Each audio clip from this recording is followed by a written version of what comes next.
નમસ્કાર, news of Gandhinagar દૈનિક તારીખ 3/3/2024 હેડલાઇન્સ ટુડે. ગાંધીનગરમાં કમોસમી વરસાદ. કેન્દ્રીય મંત્રી નીતિન ગડકરીએ મલ્લિકાર્જુન ખડગે અને જયરામ રમેશને લીગલ નોટિસ મોકલી.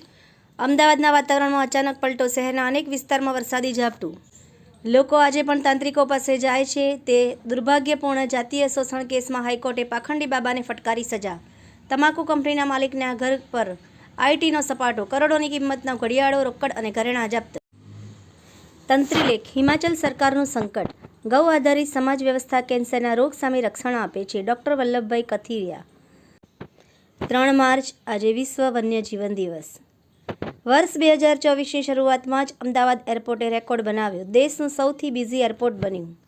સોલાપુરના ખેડૂતને ડુંગળી વેચાણ પેટે મળેલ ચેકના 2 રૂપિયા ક્યાં વાપરવા તેની મીઠી મૂંઝવણ થઈ. ભરત વૈષ્ણવ. વાંચવા જેવો લેખ.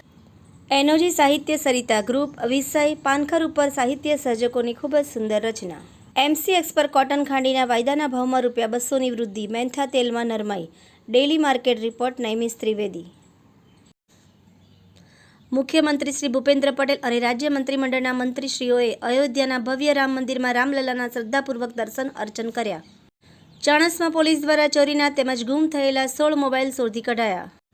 બિપરજોય વાવાઝોડામાં ખેડૂતોને જમીન ધોવાણની સહાય ચૂકવવામાં અન્યાય કરવામાં આવશે. મુકેશ આંજણા. રાષ્ટ્રવાદની વાતો અંગ્રેજોના ચાટુકારોને ન શોભે. હેમાંગ રાવલ.